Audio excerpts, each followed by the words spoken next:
নমস্কার, আপনাদের সকলকে স্বাগত জানাই চ্যানেল রূপম মুখার্জি বেঙ্গলির অপর একটি ভিডিওতে। খুব শীঘ্রই দেখবেন যে একটি নোটিফিকেশন প্রকাশিত হবে ওয়েস্ট বেঙ্গল স্কুল সার্ভিস কমিশনের তরফ থেকে। সেটি হলো টেট পরীক্ষার নোটিফিকেশন, আপার প্রাইমারি আমরা যেটাকে বলে থাকি। তো তার বয়সসীমা, শিক্ষাগত যোগ্যতা, তার বেতন কাঠামো, কীভাবে পরীক্ষা হবে সেই ব্যাপারটি আমি একটু বিস্তারিত আপনাদের সাথে আলোচনা করতে চাই। দেখুন, বয়সসীমা হচ্ছে আনরিজার্ভ বা জেনারেলদের জন্য 40 বছর পর্যন্ত, ওবিসিদের 43 বছর পর্যন্ত, এসসি এসটিদের 45 বছর পর্যন্ত। বেতন কাঠামো কীরকম? এই পদের জন্য প্রতি মাসে 33,400 বেসিকের সাথে ডিএ, এইচআরএ, মেডিকেল নিয়ে মাসে মোট 42,384 টাকা বেতন পাওয়া যায়। শিক্ষাগত যোগ্যতা কি? ন্যূনতম 50% নম্বর সহ স্নাতক পাস, সেই সঙ্গে ডিএলএড বা বিএড করে থাকতে হবে, যে কোনো একটি। সংরক্ষিত প্রার্থীরা নম্বরে ছাড় পাবেন। যে বিষয়ে আবেদন করবে সেই বিষয়টি স্নাতকোত্তরে ন্যূনতম 300 নম্বরে করে পড়ে থাকতে হবে। ডিএলএড বা বিএড এর অ্যাপিয়ারিং ছাত্রছাত্রীরা পরীক্ষাতে বসতে পারবেন। নির্বাচন পদ্ধতি কেমন হবে?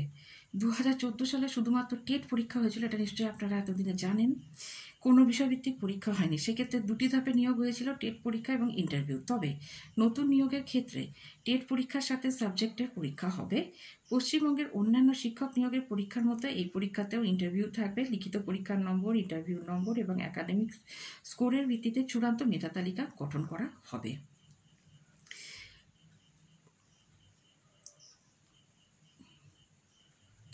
দেখুন, এনসিটি নিয়ম অনুযায়ী কিন্তু যারা ডিএলএড বা বিএড পরীক্ষায় এখনও যাদের সিজনটা শেষ হয়নি, অর্থাৎ 2023 থেকে 25-এর মধ্যে যারা শুরু করেছিলেন, তো তারাও কিন্তু এখানে পরীক্ষায় বসতে পারবেন।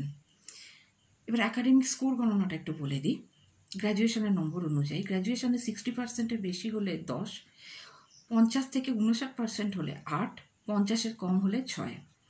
একাডেমিক স্কোরে থাকছে 10 সর্বোচ্চ নাম্বার। টেট নম্বর হচ্ছে 40, লিখিত পরীক্ষায় থাকছে 25, ইন্টারভিউতে 15, লেকচার ডেমোতে অর্থাৎ যেটা আমাদের গিয়ে পড়িয়ে দেখাতে হয় তাতে থাকছে 5, শিক্ষাগত অভিজ্ঞতায় থাকছে 5। এবার আসা যাক যে কি কি বিষয় থাকবে এবং কত কত নম্বর থাকবে সেই বিভাগে।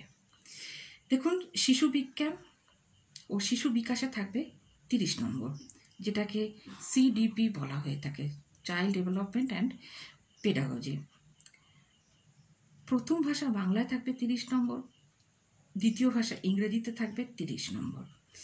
এবার যারা কমার্স ও সায়েন্সের স্টুডেন্ট তারা গণিত ও বিজ্ঞান বিষয়টি নিতে পারে, 60 নম্বরের ক্ষেত্রে তাদের থাকবে।